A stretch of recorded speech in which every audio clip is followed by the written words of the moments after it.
I bought a $2 million villa on the ocean front, dreaming of peace and quiet. But as soon as my son-in-law found out, he called. "We're on our way to you. There will be 15 of us.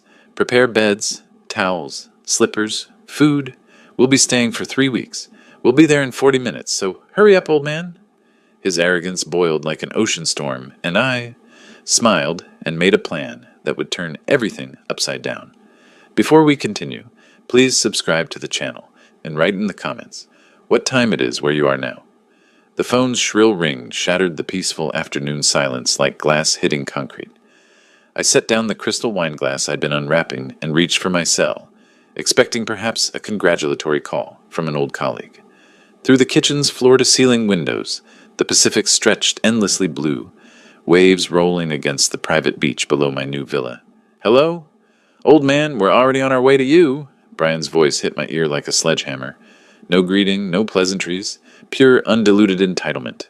"There'll be 15 of us, so prepare beds, towels, slippers, food, the whole deal.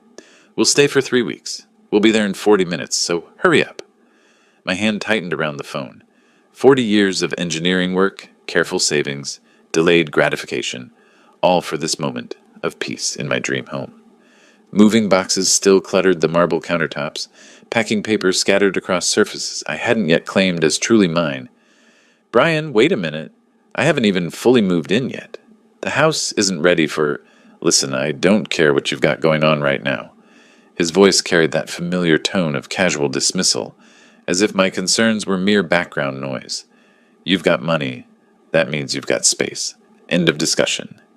The ocean breeze through the open patio doors carried the scent of salt and freedom, but Brian's words poisoned the air. I gripped the granite countertop with my free hand, watching my knuckles whiten against the dark stone. "But Brian, this is my first week here. I still have boxes everywhere. No proper bedding set up for guests." "Figure it out, old-timer. You're retired, right? What else do you have to do?" The sound of car engines revved in the background of his call. "Jessica's already packed the kids' stuff. Mike and Ashley are bringing their crew, too. It'll be like one big family reunion." Family reunion. The words twisted in my chest like a rusted knife. After everything I'd done, everything I'd given, this was how he saw our relationship. A one-way street paved with my generosity and his assumptions. "I need time to prepare properly. Maybe next month when—" "Next month?" Brian's laugh was sharp, mocking. "We're already driving, Richard. Already committed. You wouldn't want to disappoint the kids, would you? Jessica's been telling them about Uncle Richard's fancy new beach house for weeks." "Uncle Richard? Not Grandpa Richard? Not even just Richard?" "Uncle," as if I were some distant relative obligated to provide entertainment for his convenience. The phone felt slippery in my sweating palm. "Brian, please be reasonable. 3 weeks is a long time, and with 15 people. Stop being so dramatic. Family helps family, remember? You taught me that." His voice carried a smugness that made my stomach turn. "Besides, what's the point of having all that money if you don't share it with the people who matter?" The people who matter. I closed my eyes, seeing Emily's face in my mind. My daughter, his deceased wife, the bridge between us that death had burned away 3 years ago. What would she think of this conversation? What would she say about her husband's tone, his demands, his complete disregard for basic courtesy? "Just have everything ready when we arrive. We're bringing beer, so make sure your fridge has space. Oh, and Jessica wants to use your master bedroom? It's got the best ocean view, right? We'll take that one." My master bedroom, the sanctuary I'd dreamed of for decades, with its private balcony overlooking the endless Pacific. The room where I'd planned to finally rest, to enjoy the fruits of 4 decades of careful living and strategic sacrifice. "The master bedroom is perfect. See you in 35 minutes now. Don't keep us waiting outside." The line went dead. I stood motionless in my sunlit kitchen, holding the silent phone like evidence of a crime. Through the windows, seagulls danced above the waves, their cries mixing with the distant sound of surf. This was supposed to be my paradise, my reward for a lifetime of putting others first. My hand still trembled slightly as I lowered the phone. 35 minutes, 15 people, 3 weeks. The wine glass I'd been unpacking caught the afternoon light, throwing rainbow patterns across the marble. Such a delicate thing, beautiful and fragile, like the peace I'd thought I'd finally earned. The phone slipped from my numb fingers onto the granite counter with a soft click. My legs felt unsteady as I walked toward the living room, past walls still bare of the artwork I'd carefully collected over the years. Everything waited in boxes, my life in limbo between the past and what I'd hoped would be a peaceful future. Emily's photo smiled at me from the mantelpiece, the only item I'd unpacked first, needing her presence in this new space. I picked up the silver frame with shaking hands, studying her warm brown eyes, the gentle curve of her smile. 3 years since cancer took her, but the ache remained fresh. "Dad, Brian's really trying to find work," her voice echoed in my memory. "Could you help us just this once?" Just this once. Those 3 words had become the soundtrack of my relationship with Brian Miller. I sank into the leather reading chair I'd positioned to face the ocean, Emily's photo cradled in my lap. The afternoon sun streamed through the windows, but my mind drifted to darker times. The first emergency had come 6 months after their wedding. Brian's startup company had folded, leaving him unemployed with mounting credit card debt. $18,000 I transferred from my retirement savings, watching my carefully planned financial timeline shift forward by 6 months. "You're so generous, Dad," Emily had whispered over dinner that night. "Brian appreciates everything, even if he doesn't always show it." But Brian never showed it. Not when I paid for his MBA program, $45,000 spread over 2 years. Not when I covered their mortgage down payment because his credit score couldn't secure a decent rate. $60,000 that time, money I'd earmarked for my own dream house fund. I ran my fingers through my gray hair, remembering the pattern that had emerged. Every few months, another crisis. Emily's medical bills during her cancer treatment had been legitimate. $85,000 I'd gladly given to fight for her life.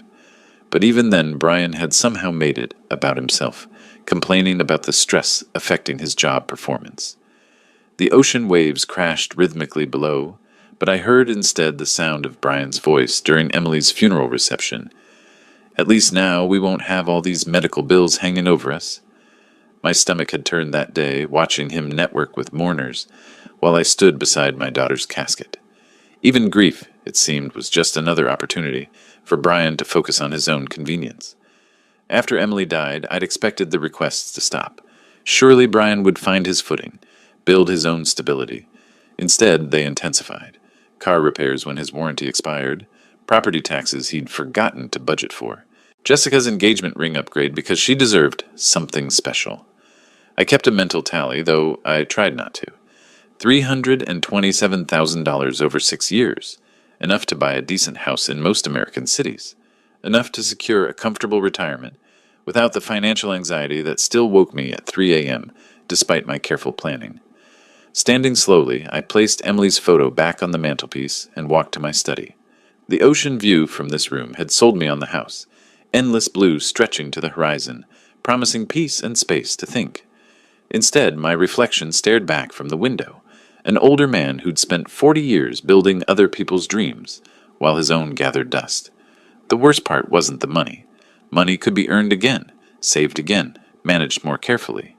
The worst part was the gradual erosion of respect, the slow transformation from generous father-in-law to expected ATM. Brian's tone had shifted over the years from grateful to entitled, from requesting to demanding. Today's call crystallized everything. No discussion of my circumstances, my needs, my plans. Just assumption and demands, wrapped in the thin veneer of family obligation. 15 people descending on my sanctuary like locusts, consuming what I'd spent decades building. My hands drummed against the windowsill as anger built in my chest, a slow, burning heat I'd suppressed for too long. Emily had always asked me to be patient with Brian, to remember that people show love differently, but Emily was gone, and Brian's version of love looked suspiciously like exploitation. The sound of car engines in the distance pulled me from my thoughts. Faint but growing louder, multiple vehicles approaching up the winding coastal road that led to my villa. My 35 minutes of peace had evaporated faster than morning fog. I checked my watch. 3:15 p.m.? Brian had made good time. Through the study window, I could see dust clouds rising from the private road that connected my property to the main highway. 4 vehicles, maybe 5, moving in convoy formation like an invasion force approaching a conquered territory. My jaw clenched as I watched them approach. This wasn't a family visit. This was a siege. Car doors slammed in rapid succession, the sounds echoing off the villa's stone facade like gunshots. I moved from the study window to the front entrance, watching through the side lights as 4 vehicles disgorged their passengers into my circular driveway. Brian's black SUV led the convoy, followed by 2 sedans and a pickup truck loaded with coolers, beach equipment, and enough luggage for a month-long expedition. 15 people. Brian hadn't been exaggerating. The front door felt solid beneath my palm as I gripped the handle, steadying myself for what was coming. Through the decorative glass, I watched Brian emerge from his SUV like a general surveying conquered territory. Designer sunglasses despite the afternoon shadows. That cocky stride I'd grown to despise over the years. Jessica tumbled out of the passenger side, blonde hair whipping in the ocean breeze, immediately pulling out her phone to record everything. "Oh my gosh, you guys, look at this place." Her voice carried clearly across the driveway. "It's like a resort." I opened the door before they could ring the bell, hoping to maintain some semblance of control over the situation. The hope died instantly. "What's up, old man? How do you like our surprise?" Brian pushed past me into the foyer, without waiting for an invitation, his eyes already scanning the interior, like he was taking inventory. "Jessica, look, there's the hot tub I told you about." "Brian, I told you on the phone that I'm not ready for guests." But my words were lost in the chaos as the rest of the group streamed through my front door. A man I recognized as Mike, Brian's college roommate, let out a low whistle. "Dude's got serious money. Why not share it with family, right?" Ashley, Jessica's sister, pushed through carrying 2 oversized suitcases. "This place is absolutely perfect for our vacation. The kids are going to love that pool." She gestured toward my infinity pool visible through the back windows. Kids.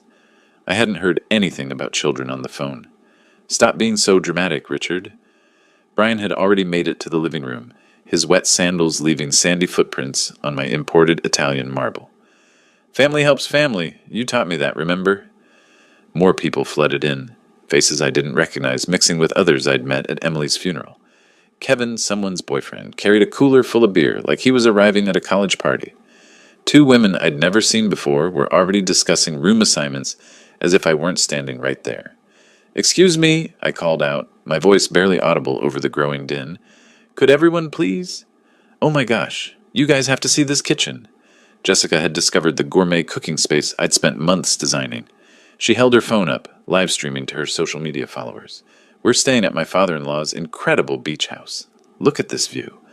Father-in-law, the title felt like sandpaper in my ears. Brian had never called me Dad, even when Emily was alive.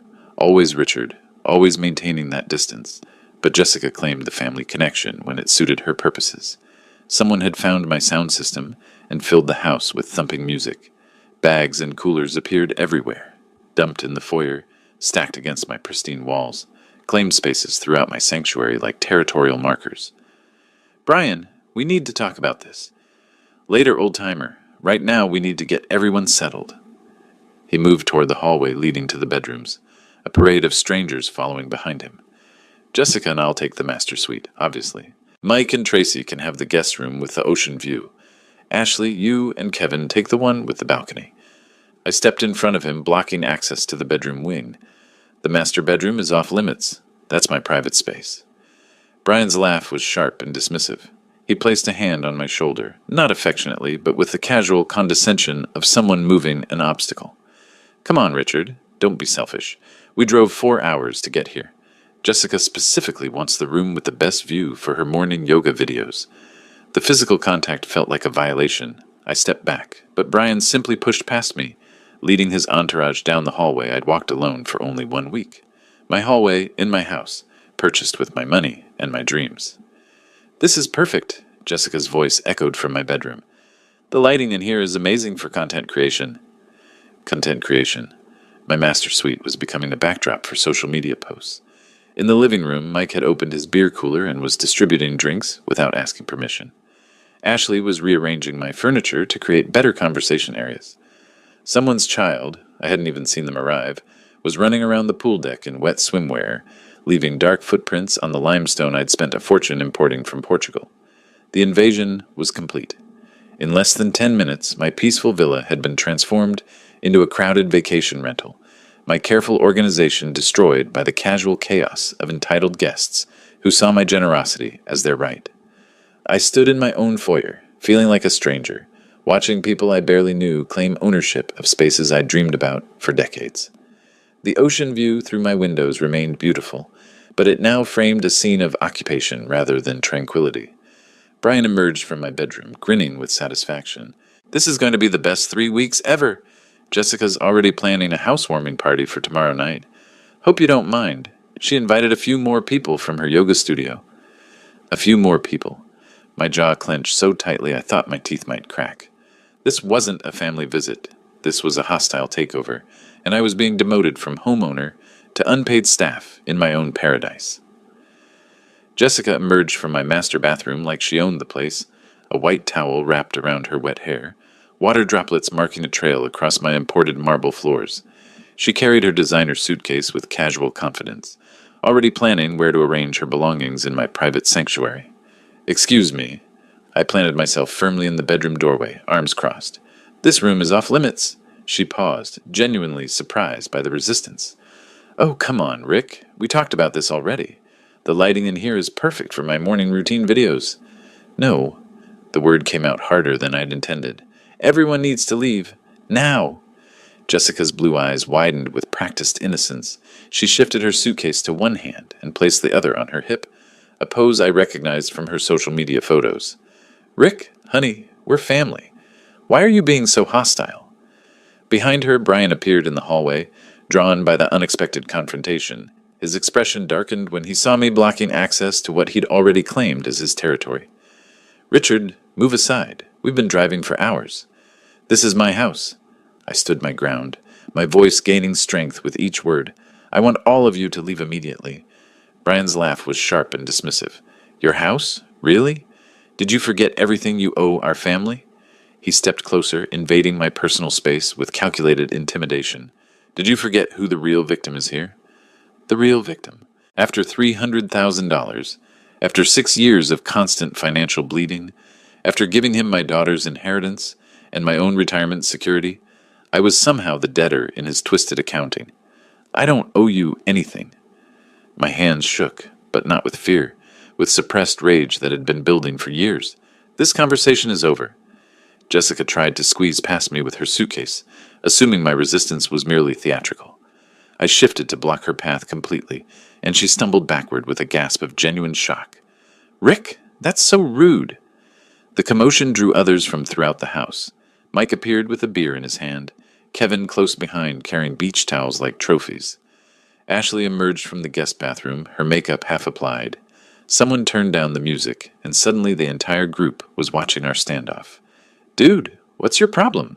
Mike's voice carried the casual arrogance of someone accustomed to getting his way. "We're not hurting anything." "You're trespassing." I looked around at their faces, seeing entitled confusion where there should have been embarrassment. "All of you." Brian placed his hand on my shoulder with patronizing familiarity. "Emily would be ashamed of how selfish you've become, old man." That contact, unwanted, presumptuous, designed to diminish me, triggered something fundamental. I jerked away from his touch with enough force to make him stumble backward. "Don't you dare touch me." My voice carried a tone I'd never used before, one that made several people step back involuntarily. "And don't you ever use my daughter's name to justify your greed." Jessica's lower lip began to tremble in a performance I'd seen countless times when she wanted something expensive. "Daddy Rick, we just wanted to spend time with you. We thought you'd be happy to share your beautiful house with family." Daddy Rick? The nickname made my skin crawl.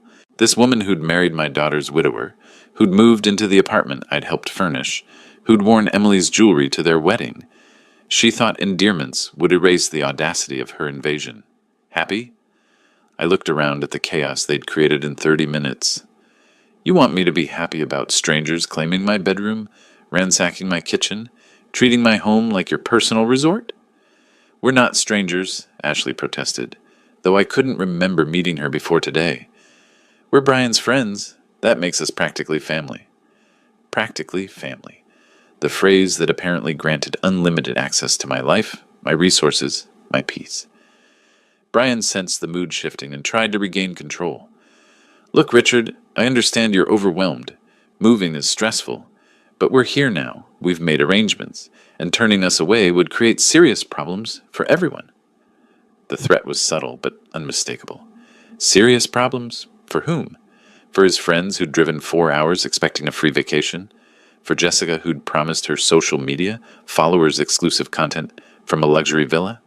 For Brian who'd painted himself as the generous family member, providing his friends with access to his wealthy father-in-law's property?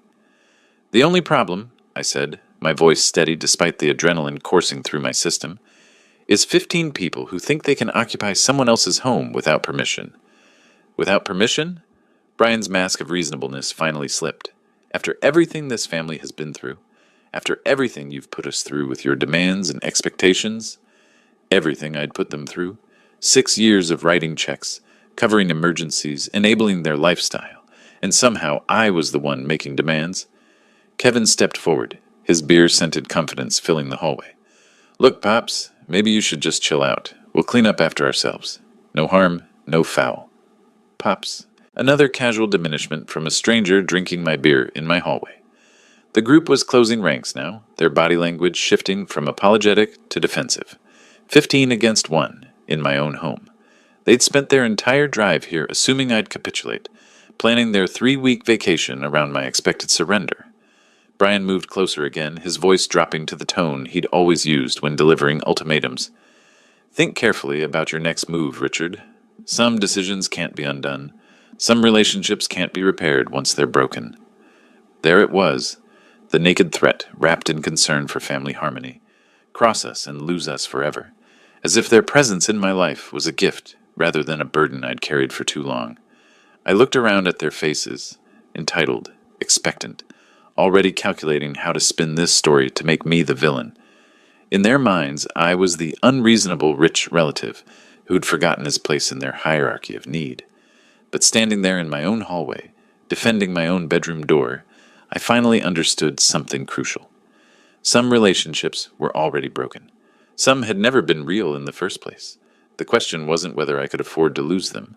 The question was whether I could afford to keep them. Brian's threat hung in the air like smoke from a house fire, toxic and impossible to ignore. 15 faces stared at me with varying degrees of hostility and confusion, waiting for my capitulation. They'd driven 4 hours expecting compliance, not confrontation. You're right about one thing, I said, stepping back from the bedroom doorway. Some decisions can't be undone. I turned and walked deliberately toward my study, fishing my phone from my pocket. Behind me, Jessica's voice rose in theatrical desperation. Where are you going? We need to talk about this like adults. Like adults. From a woman who'd spent the last hour photographing herself in my bathroom for social media content. Finally coming to his senses, I heard Brian mutter to Mike, probably calling his lawyer to change his will or something equally dramatic. The study door felt solid and reassuring as I closed it behind me, turning the lock with a satisfying click. This room was my sanctuary. Floor-to-ceiling bookshelves, my engineering texts, the massive oak desk where I'd planned my retirement finances. Through the window, the Pacific stretched endlessly, indifferent to human drama. I dialed 911. 911, what's your emergency? The operator's professional calm steadied my nerves. I need police assistance. There are people in my home who refuse to leave when asked. Sir, are you in immediate physical danger? Outside the study door, I could hear urgent whispers and the sound of footsteps. They were gathering, planning their next approach. Not yet, but they're refusing to leave my property, after being told multiple times. Can you verify that this is your legal residence, sir? Yes, I'm the homeowner. Purchased last month. I can provide documentation. The title papers sat in my desk drawer, official proof of ownership that felt suddenly precious. Heavy knocking erupted on the study door. Richard, Brian's voice carried forced joviality. Come on out. Let's discuss this reasonably. Sir, how many individuals are involved? The operator's questions followed standard protocol, each one reinforcing that I had legal standing here. 15 people. They arrived without invitation about an hour ago and are refusing to leave despite multiple requests. The knocking intensified. Jessica's voice joined Brian's, higher-pitched and artificially sweet. Daddy Rick, please don't do anything crazy. We can work this out. Officers are being dispatched to your location. Can you remain in a secure area until they arrive? Yes, I'm in my study with the door locked. The relief in my voice surprised me. After an hour of feeling outnumbered and dismissed, someone was finally treating my concerns as legitimate. Estimated arrival time is 15 to 20 minutes. Stay on the line if you feel unsafe. Through the door, I could hear the group's whispered conference growing agitated.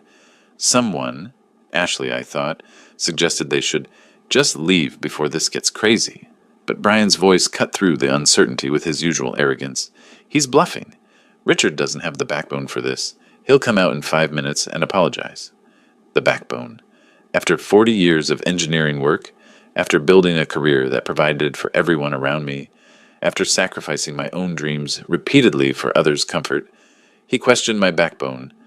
Thank you, officer. The police are on their way. I ended the call and sat back in my leather chair, feeling calmer than I had all day. The pounding on the door escalated from knocking to serious hammering. Open this door right now! Brian's mask of civility had finally dropped completely. This is family business, not a police matter. But it wasn't family business. Family doesn't invade. Family doesn't ignore clear boundaries. Family doesn't threaten consequences when their exploitation is challenged. Richard, please! Jessica's voice cracked with what might have been genuine emotion. How can you do this to us? We trusted you. They trusted me, to provide unlimited access to my resources, to absorb their problems without complaint, to remain grateful for the privilege of being used. Mike's voice joined the chorus outside. Dude, this is insane. We're just trying to have a vacation. A vacation. At my expense, in my home, without my consent. The casual entitlement in his voice crystallized everything wrong with this situation. Through the study window, I watched seagulls wheel over the waves, free and unconstrained. For 40 years, I'd been the provider, the problem solver, the reliable source of solutions for everyone else's crises. When had I become the villain for wanting peace in my own home? The hammering on the door reached a crescendo, then suddenly stopped. Urgent whispers replaced the pounding. They'd realized their tactical error. Making threats and demands while I called police wasn't enhancing their position. Richard? Brian's voice had shifted to wounded innocence. We just want to understand what's wrong. Why are you so angry with us? What's wrong? 6 years of financial exploitation, an hour of home invasion, 15 strangers claiming my bedroom, drinking my beer, planning my social calendar. The question itself proved how little he understood about basic human decency. My phone buzzed with text messages. Brian had apparently decided on parallel pressure campaigns. Emily would want us to be together as a family. You're destroying relationships that can never be rebuilt. Think about what you're doing to innocent people who just wanted to spend time with you. Innocent people. I deleted the messages without reading the rest. Footsteps moved away from the door as the group retreated to plan their next move. Through the thin walls, I could hear heated arguments. Some wanted to leave immediately. Others insisted on standing their ground. Jessica was crying again, but this time it sounded less theatrical. 15 minutes. The police would arrive in 15 minutes, and this nightmare would end. I'd spent decades avoiding confrontation, smoothing over problems, writing checks to make difficulties disappear. Today, for the first time, I'd called for backup instead of capitulating. The sensation was both terrifying and liberating. Outside, car engines started. Some of the group was cutting their losses, unwilling to face police questioning about their vacation plans. But heavier footsteps remained in the hallway. Brian and his core supporters weren't retreating. The sound of sirens in the distance made my heart race with anticipation rather than fear. Help was coming. The sirens grew louder, cutting through the afternoon air like Judgment Day approaching. Outside my study door, the urgent whispers turned to panic-stricken strategy sessions. Footsteps scattered in multiple directions as reality finally penetrated their bubble of entitlement. Everyone just stay calm, Brian's voice carried forced authority, but I could hear the strain underneath. Let me handle this. It's just a misunderstanding. A misunderstanding. 15 uninvited guests refusing to leave someone's home wasn't a misunderstanding. It was trespassing. But Brian's entire worldview required casting himself as the reasonable party in every conflict. The doorbell rang with official authority, not the casual finger tap of social visitors, but the sustained professional pressure of law enforcement. Through my study walls, I heard the scramble of people trying to appear casual, cleaning up beer bottles and hiding evidence of their invasion. I unlocked my study door and emerged to find the group arranged in the living room like they were hosting an intervention. Brian had positioned himself near the front door, preparing to control the narrative. Jessica sat on my sofa with red-rimmed eyes, clutching tissues like props in her performance. "Good evening, officers." Brian opened the door with practiced charm. "I'm afraid there's been a family misunderstanding. My father-in-law seems to be having some kind of episode." "An episode?" Of course I was the problem, not the 15 people who'd invaded my home. 2 officers entered, a senior man with gray temples who introduced himself as Officer Johnson, and a younger woman, Officer Martinez. Their presence immediately shifted the room's dynamic. Suddenly Brian's swagger seemed forced, Jessica's tears looked theatrical, and the group's casual appropriation of my space felt obviously wrong. "Sir, are you the homeowner who called about trespassing?" Officer Johnson addressed me directly, his tone professional but sympathetic. "Yes, I'm Richard Clark. This is my property." I pulled the deed from my study, hands steady despite the adrenaline. These people arrived without invitation and refused to leave. Officer Martinez scanned the room, taking in the scattered luggage, empty beer bottles, and general chaos. "How many individuals are we talking about?" 15 when they arrived. Some may have left when they heard the sirens. Brian stepped forward with his most reasonable expression. "Officers, this is clearly a family dispute. Richard's been under stress since moving, and I think he's just overwhelmed by having visitors." "Sir, family relationship doesn't override property rights," Officer Johnson replied, examining my deed. "The homeowner has the legal authority to determine who stays on his property." The simple statement hit the room like a physical blow. For the first time all day, someone in authority had confirmed what I'd been saying. This was my house, and my decision. Jessica looked genuinely shocked. "But we're family. Doesn't that mean anything?" Officer Martinez's expression remained neutral. "Ma'am, family status doesn't grant automatic access to someone else's property without permission." "Permission?" Brian's voice rose despite his attempt to stay controlled. "He's been planning this villa as a family gathering place for months. We just assumed—" "You assumed wrong," Officer Johnson cut him off. "Mr. Clark, do you want these individuals removed from your property?" The question hung in the air like a sword waiting to fall. 15 faces stared at me, some angry, some pleading, all finally understanding that their assumptions had been legally meaningless. "Yes," I said clearly. "I want them all to leave immediately." The words felt like lifting a weight I'd carried for years. No explanation, no justification, no apology for setting basic boundaries in my own home. Officer Martinez addressed the group. "You have 15 minutes to gather your belongings and vacate the premises. Anyone who remains after that will be arrested for trespassing." The scramble began immediately. Mike and Kevin moved fastest, grabbing their beer cooler and mumbling apologies as they headed for the door. Ashley shot accusatory looks at Brian while stuffing clothes into her suitcase. Several people I barely recognized simply fled without saying goodbye. "This is ridiculous," Brian protested as he watched his authority collapse. "We drove 4 hours. We made arrangements." "You made arrangements without consulting the property owner," Officer Johnson replied. "That's not a legal reservation, sir." Jessica was gathering her belongings from my master bedroom, her movements sharp with anger. "Richard, you're going to regret this decision for the rest of your life." But I felt no regret, only relief. Watching strangers remove their possessions from my private spaces felt like reclaiming stolen territory. Brian made one final attempt at manipulation as he packed his SUV. "Emily would be ashamed of what you become, old man. Selfish and bitter." Officer Johnson stepped between us. "Sir, you need to leave now. Any further contact with Mr. Clark could be considered harassment." The last car pulled out of my driveway as the sun touched the horizon, painting my villa in golden light. Officer Martinez completed her paperwork, while Officer Johnson explained the documentation process. "You'll have a formal report number for your records. If they return without permission, call us immediately. Today's incident establishes a clear pattern of trespassing." After the officers left, I stood alone in my foyer, surrounded by blessed silence. The chaos was gone. Scattered beer bottles, sandy footprints, the sound of entitled voices claiming my spaces. My phone buzzed with angry text messages, but I turned it off without reading them. For the first time in 6 years, I'd said no without apologizing. I'd called for help instead of suffering in silence. I'd chosen my own peace over their convenience. The ocean waves crashed rhythmically outside my windows, washing the beach clean with each cycle. Tomorrow would bring new challenges. Angry phone calls, social media campaigns, family members choosing sides. But tonight, my home was mine again, and that felt like the beginning of something that looked remarkably like freedom. The deadbolt clicked with finality as I watched the last police car disappear down the coastal road, its taillights fading into the gathering dusk.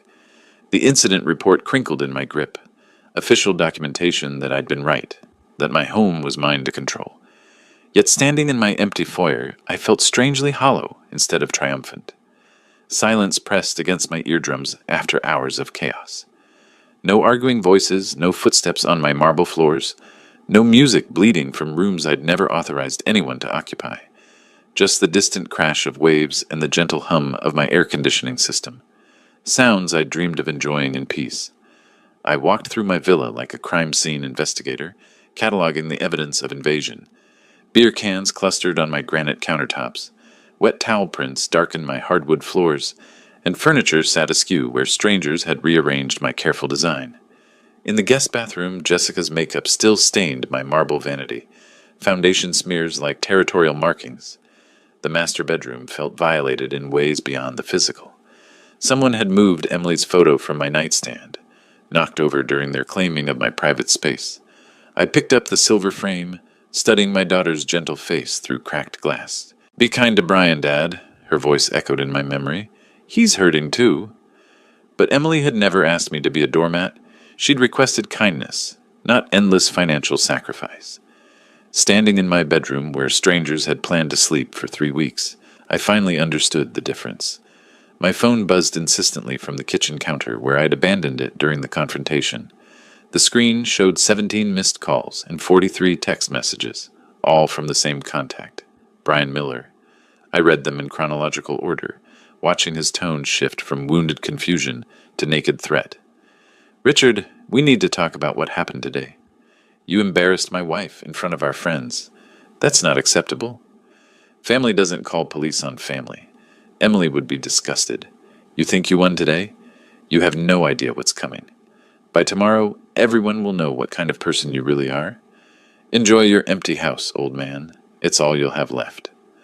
The messages continued, each one darker than the last.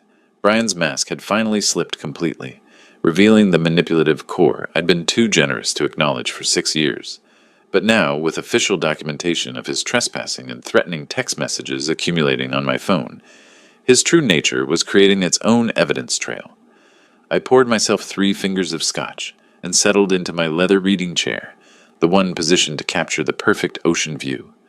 Outside, sunset painted the Pacific in shades of gold and crimson, the daily masterpiece I'd bought this villa to enjoy. Yet Brian's threats cast shadows across even this beauty. Had I been too harsh? The question gnawed at me despite the legal validation. They were family, however dysfunctional. Emily's friends, her chosen relationships, her husband's new life. By calling police, had I destroyed bridges that could never be rebuilt? My phone buzzed again. Another message from Brian, this one accompanied by a photo.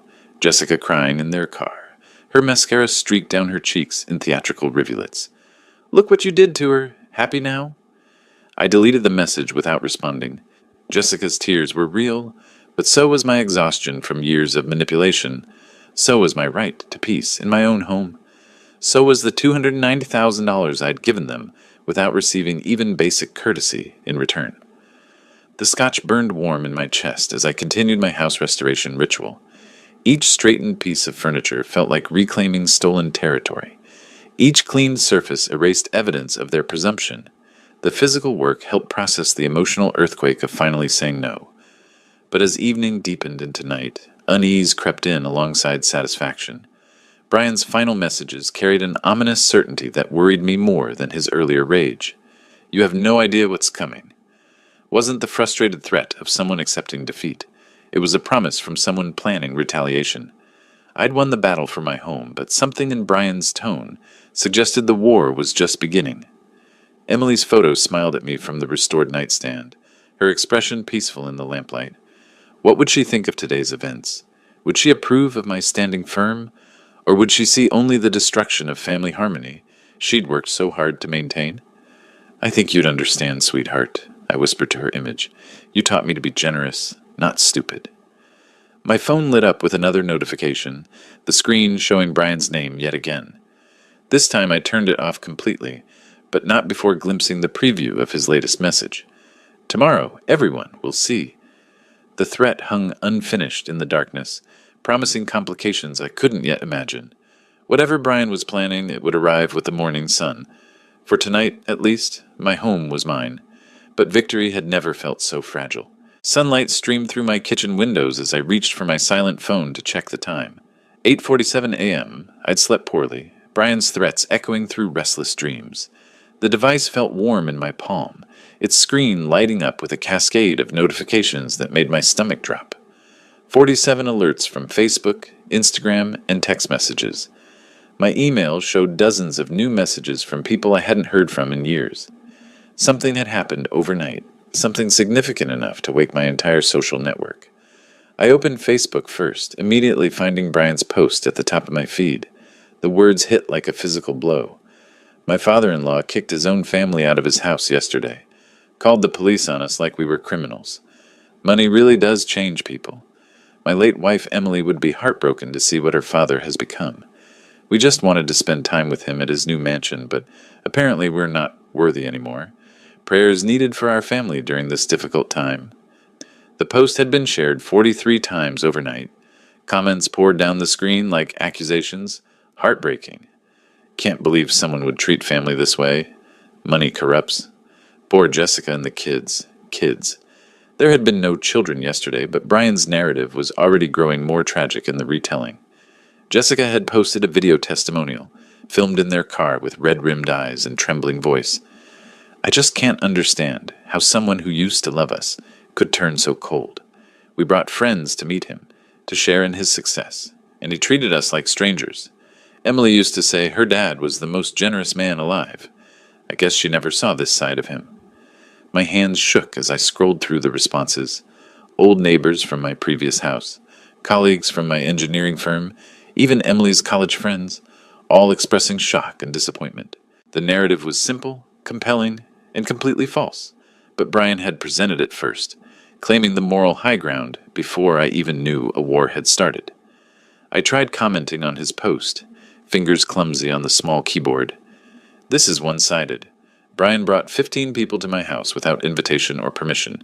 When asked to leave, they refused. I had every right. But my comment looked defensive against Brian's emotional appeal. Within minutes, replies appeared. Classic gaslighting, Richard. Why are you trying to justify abandoning family? 15 people? That sounds exaggerated. Brian's response came quickly. See how he's trying to rewrite history. This is exactly the kind of manipulation Emily used to complain about in private. Emily complaining about me in private. The lie was so audacious, so calculating, that it took my breath away, but people were believing it, sharing it, adding their own interpretations in outrage. Ashley had shared the post with her commentary. Disgusting behavior from someone who should know better. Jessica's like a daughter to me, and seeing her treated this way makes me sick. Mike added, We drove 4 hours just to spend time with family. Got treated like criminals for wanting to use his pool. Rich people problems, I guess. A pool party. That's what they were calling their invasion now. A simple request to use family facilities. Cruelly denied by a bitter old man with more money than heart. I moved to the kitchen table, coffee growing cold as I read comment after comment. People I'd known for decades were questioning my character based on Brian's carefully crafted sob story. Former neighbors expressed disappointment. Emily's friends spoke of feeling deceived about my true nature. Margaret Chen, Emily's closest college friend, had written, Richard, I'm shocked. This doesn't sound like the man Emily described. What happened to you? I tried responding privately. Margaret, there's much more to this story. Brian brought 15 people to my house without asking, claimed my master bedroom, and refused to leave when I asked them to. The police confirmed I had every right to remove them. Her reply came within an hour. I find it hard to believe Emily's husband would lie about something like this. Maybe you should look at your own behavior instead of blaming others. The realization hit me like cold water. Brian had weaponized Emily's memory and their shared grief. He was the suffering widower, the devoted husband still mourning my daughter 3 years later. I was the wealthy father-in-law who'd abandoned him in his time of need, choosing money over family bonds. Every attempt to defend myself made me look worse. Social media rewarded emotional authenticity over factual accuracy, and Brian's tearful narrative was perfectly calibrated for viral sympathy. My dry explanations about property rights and legal documentation sounded petty against his heartbroken father-in-law story. By noon, the post had been shared 87 times. Local news pages were picking it up as a human interest story about family dysfunction in wealthy communities.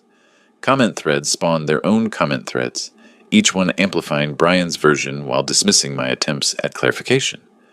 I closed the laptop in frustrated defeat and stared at my study wall, lined with engineering certificates and achievement awards.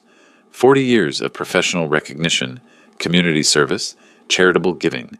None of it mattered against one manipulative Facebook post crafted to trigger a maximum emotional response. My college diploma hung in its place of honor, the engineering degree that had taught me systematic problem solving and evidence-based analysis. Social media wasn't about truth or evidence. It was about narrative control and emotional manipulation, skills I'd never needed to develop and weapons I'd never learned to wield. But engineering had taught me something valuable. Every problem had a solution if you approached it systematically. Brian might have won the first round with superior social media strategy, but this war would ultimately be decided by facts, documentation, and legal reality. I needed to stop playing defense on his chosen battlefield and start building my own case with the tools I understood: evidence, documentation, and professional expertise. The question was whether I could assemble a defense faster than his lies could spread. I turned away from the computer screen and faced my wall of professional achievements: engineering degrees, project awards, 40 years of systematic problem solving represented in frames and certificates. Brian might understand social media manipulation, but I understood something more fundamental: how to break complex problems into manageable components and solve them methodically. This was just another engineering challenge. Brian had created a structural weakness in his narrative by building it on lies. My job was to find that weakness and exploit it with evidence. I opened my filing cabinet with deliberate precision, retrieving the folder labeled Family Financial Assistance, a habit from my engineering days of documenting everything. Inside, bank statements, canceled checks, and transfer receipts told the real story in black and white numbers. Spreading the documents across my desk chronologically, I began calculating. MBA tuition payments, $45,000 over 2 years. Wedding expenses, $30,000 in a single month. House down payment, $60,000 when Brian's credit couldn't secure decent terms. Emily's medical bills during her cancer treatment, $85,000 in documented payments to hospitals and specialists. Car payments, credit card bailouts, emergency loans that never got repaid. The total reached $290,000 in 6 years of systematic financial support. Not gifts given freely among equals, but an escalating pattern of demands backed by family guilt and Emily's illness. Every payment had a date, amount, and bank record. Brian had forgotten he was dealing with an engineer who documented everything for tax and estate planning purposes. His emotional Facebook narrative would crumble against this mountain of financial evidence. I picked up my phone and dialed Howard Brennan, my estate attorney since Emily's death. We'd worked together on my will, trust arrangements, and property purchases, a professional relationship built on mutual respect and careful documentation. Howard, it's Richard Clark. I need advice about family financial gifts that have become complicated. Richard, good to hear from you. What kind of complications are we talking about? My son-in-law has been posting false information about me on social media, claiming I abandoned the family. But I have documentation showing nearly $300,000 in financial support over 6 years. No loan agreements, no repayment schedules. I treated them as gifts. Now I'm wondering about legal options. Howard's pause was thoughtful. The distinction between gifts and loans can be legally significant, Richard. Without written agreements, debt recovery is difficult. But there are options: detrimental reliance, unjust enrichment, several theories we could explore. Do you have comprehensive documentation? Bank records for everything: dates, amounts, purposes. I can show the pattern of increasing demands and his lifestyle beyond any legitimate income source. Excellent. This kind of systematic exploitation might fall under elder financial abuse statutes, especially given the pattern and amounts involved. Let's meet Monday morning. Bring everything you have. I scheduled the appointment and returned to my document analysis, creating a detailed spreadsheet that revealed the true scope of Brian's financial dependence. His social media posts complained about money problems, while my bank records showed steady payments supporting his lifestyle. The contradiction was damning.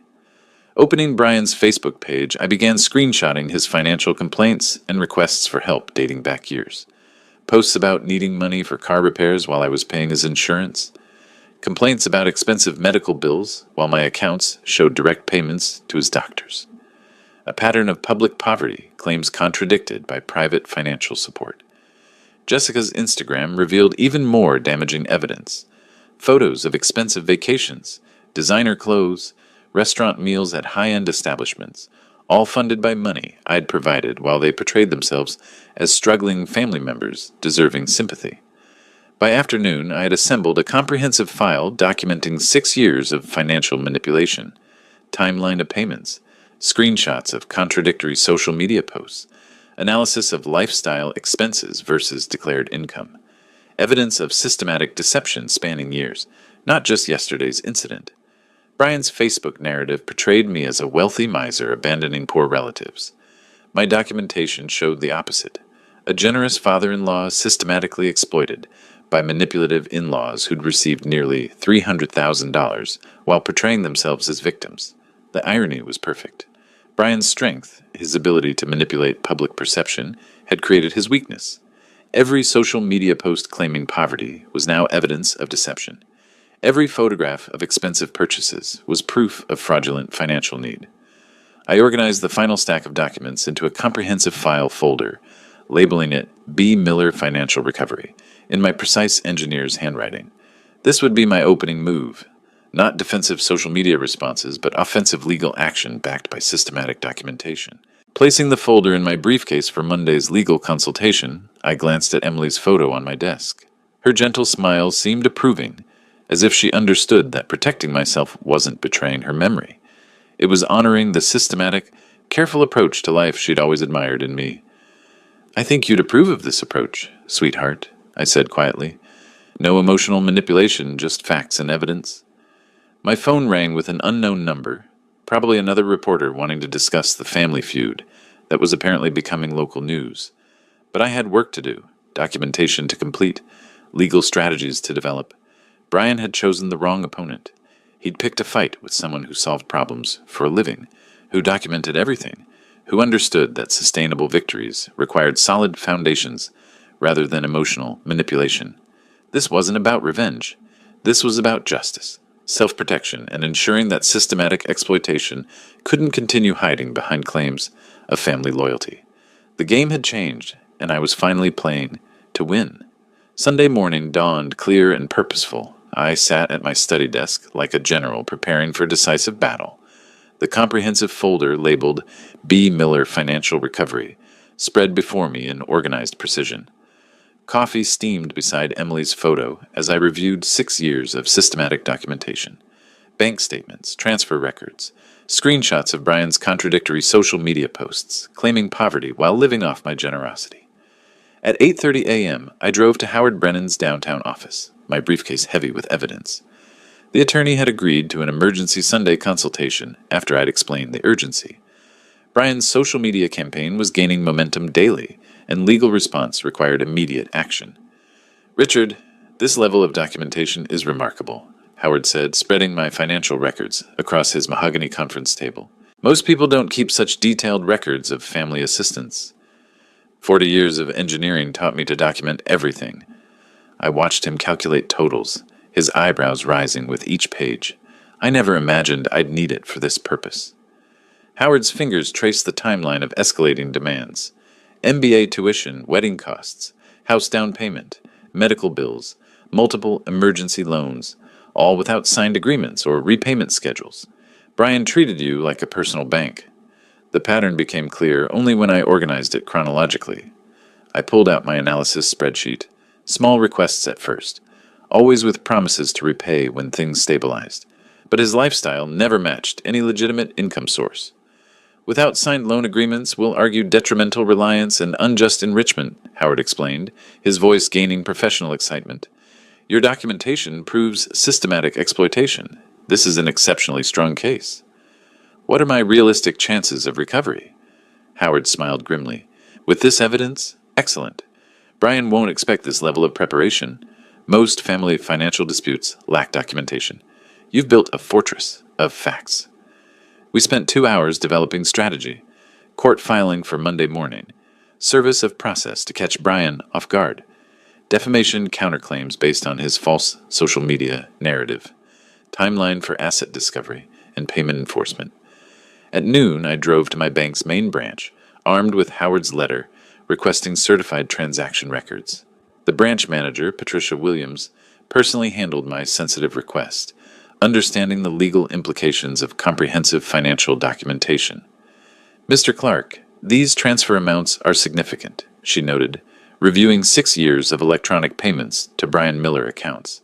We'll provide certified copies with official authentication for court submission. The final tally shocked even me, $350 in documented transfers, including several large payments I'd forgotten about during Emily's final months. Emergency room bills, specialist consultations, prescription costs, all paid directly from my accounts, while Brian claimed financial hardship on social media. Patricia arranged official bank seals and notarization for each document, creating legal weight evidence that would withstand courtroom scrutiny. These records clearly establish the pattern you described, Mr. Clark. The court will find them very compelling. From the bank, I drove to the notary office, where every document received official certification. My sworn affidavit detailed Brian's repeated promises to repay when his business stabilized, promises that disappeared as his demands increased and my daughter's illness worsened. Back home by evening, I organized the final comprehensive file, chronological evidence of systematic exploitation, legal documentation of false promises, social media screenshots proving deliberate deception about his financial status. Everything Brian had forgotten about his lies, I had documented and preserved.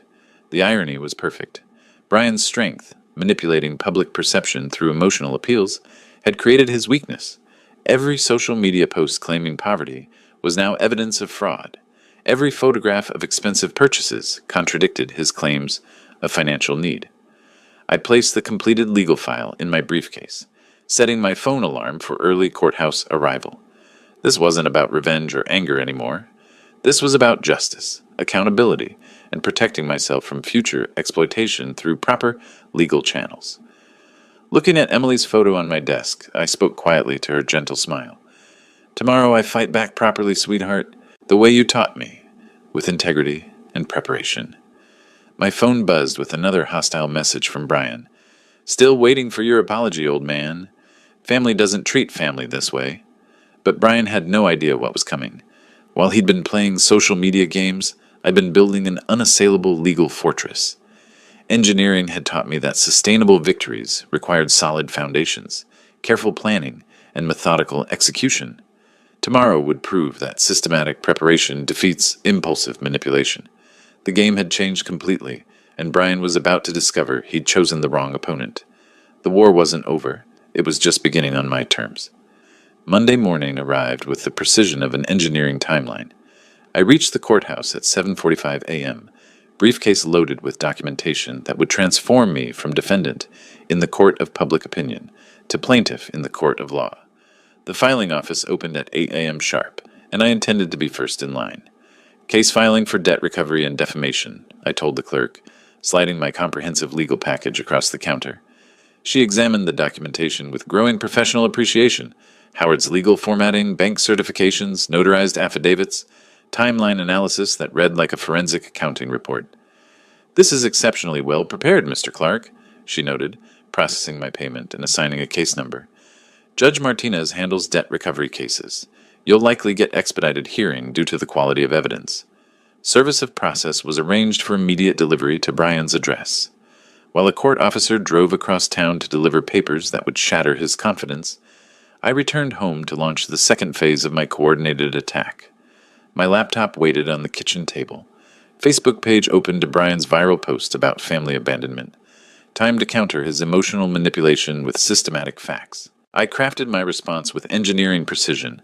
No anger, no defensiveness, just documented evidence presented professionally. I've seen concerning posts about our family situation. Here are the documented facts. I attached screenshots of bank transfers totaling $290,350, organized chronologically with clear descriptions. These funds were provided freely during difficult times, but recent events have changed everything. I'm pursuing legal recovery through proper channels and addressing defamatory statements in court. The post went live at 9:30 a.m., tagged to reach every mutual friend and family member who'd seen Brian's original manipulation. Within minutes, responses began flooding in. Shock, apologies, demands for Brian to explain the financial evidence he'd conveniently omitted from his sob story. Margaret Chen, Emily's college friend who'd questioned my character, commented immediately, "Richard, I had no idea about the financial support. Brian never mentioned any of this. I apologize for judging without facts." Other comments followed rapidly. "This changes everything. Why didn't Brian mention the money?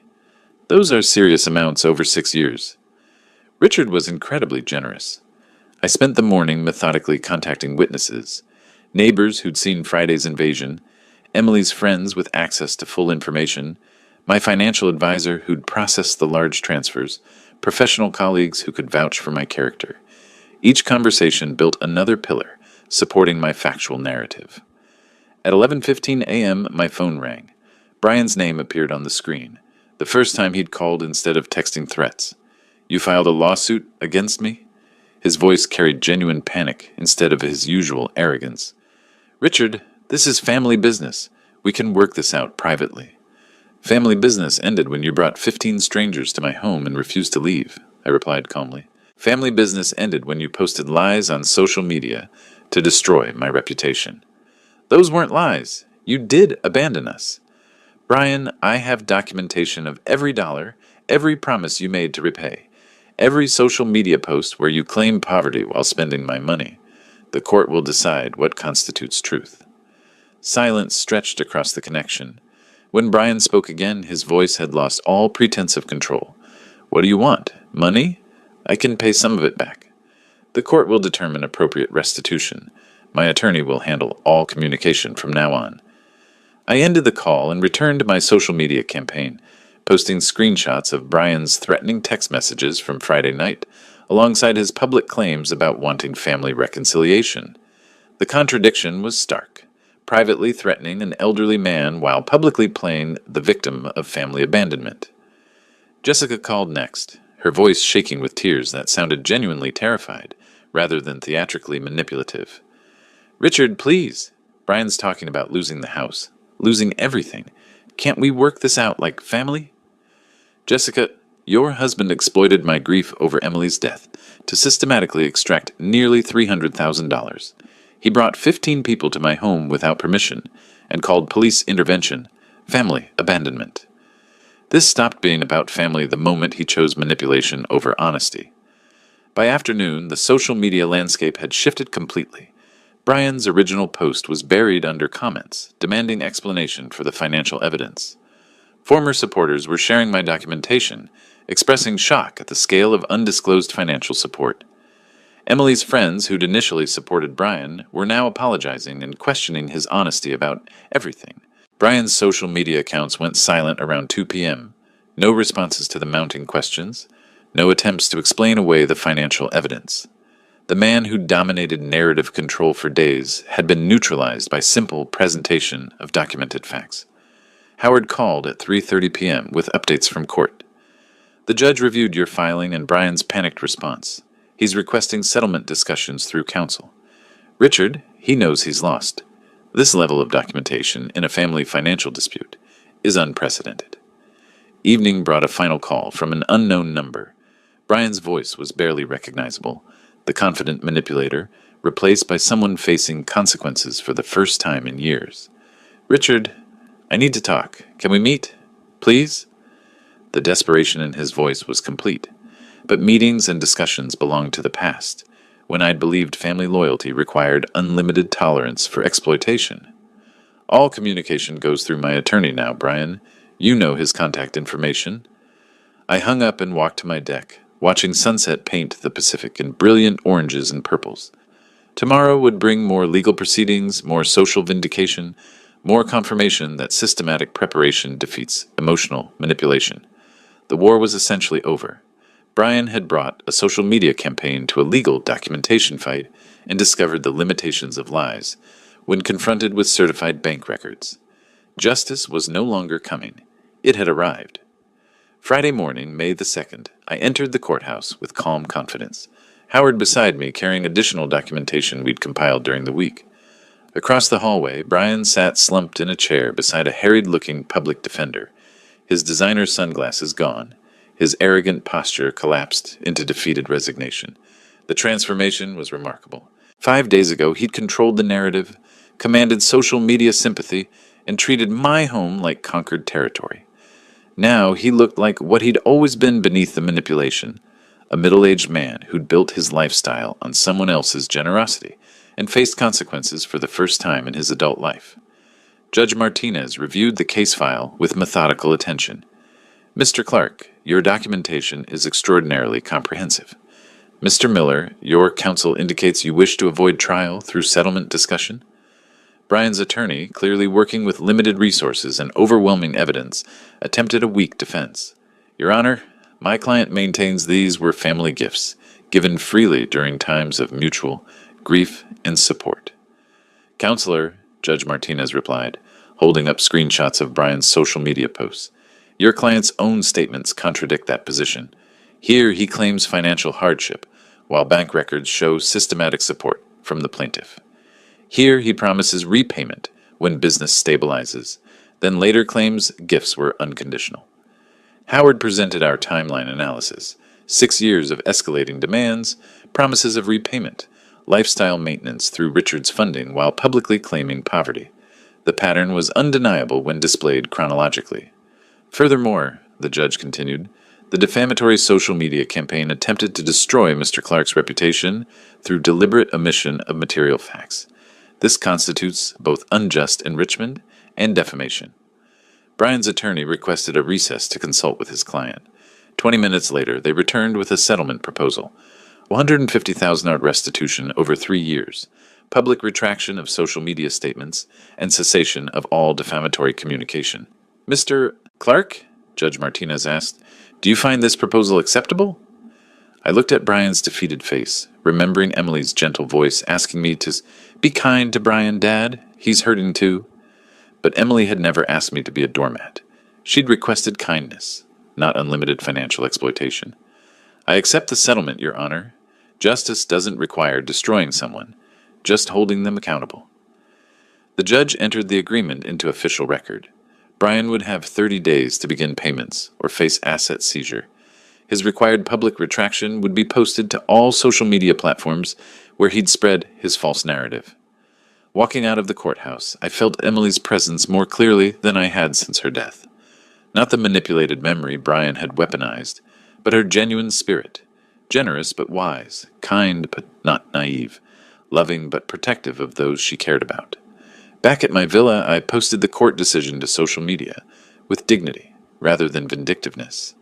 Our family legal matter has been resolved through proper channels. I'm grateful for everyone's support and look forward to moving forward with renewed appreciation for honest relationships. The response was overwhelming. Emily's friends expressed relief that justice had been served. Former supporters of Brian apologized for believing incomplete information. Even some of his Friday companions messaged privately, admitting they'd felt uncomfortable with the invasion but hadn't spoken up. Brian's required public retraction appeared that evening, a brief, legally mandated acknowledgement that his previous posts contained inaccurate and incomplete information about our family situation. His social media presence, once commanding and manipulative, was reduced to court-ordered damage control. Evening brought a phone call from my nephew David, Emily's cousin, whom I hadn't heard from in months. Uncle Richard, I saw the news about everything that happened. I wanted to call and say, well, I always wondered how Brian afforded his lifestyle. I'm sorry you went through this, but I'm glad you stood up for yourself. Thank you, David, and you're always welcome to visit, with proper invitation and discussion of dates that work for both of us. His laugh was warm and genuine. That sounds perfect. How about next weekend? I'd love to see your new place. I checked my calendar. noting the simple pleasure of being asked rather than commanded, consulted rather than invaded. Next weekend works beautifully. I'll prepare the guest room properly. As sunset painted my deck in golden light, I sat with a glass of wine and watched peaceful waves roll endlessly toward shore. My phone stayed silent. No threatening messages, no manipulative demands, no false family emergencies requiring immediate financial response. The villa felt truly mine for the first time since I'd purchased it. Not just legally mine through property deed, but emotionally mine through boundaries properly established and maintained. My generosity hadn't been destroyed by setting limits. It had been refined, focused toward relationships built on mutual respect rather than exploitation. Emily's photo smiled from the side table, and I raised my wine glass toward her gentle image. I think you'd approve, sweetheart. I learned the difference between being generous and being taken advantage of. The ocean waves washed the beach clean with each cycle, carrying away debris and leaving fresh sand for tomorrow's possibilities. 6 years of systematic exploitation had ended not through anger or revenge, but through systematic preparation, legal process, and the simple recognition that kindness requires wisdom. Brian would make his payments, rebuild his life through honest work, and hopefully learn that relationships require reciprocity rather than manipulation. I would enjoy my earned retirement, welcome genuine family visits, and maintain the generous spirit Emily had loved, tempered now with the boundaries that made generosity sustainable. Justice had been served, peace had been restored, and for the first time in years, I looked forward to tomorrow with uncompromised hope. If you like this story, please like this video, subscribe to the channel, and share your impressions of this story in the comments. To listen to the next story, click on the box on the left. Thank you for watching.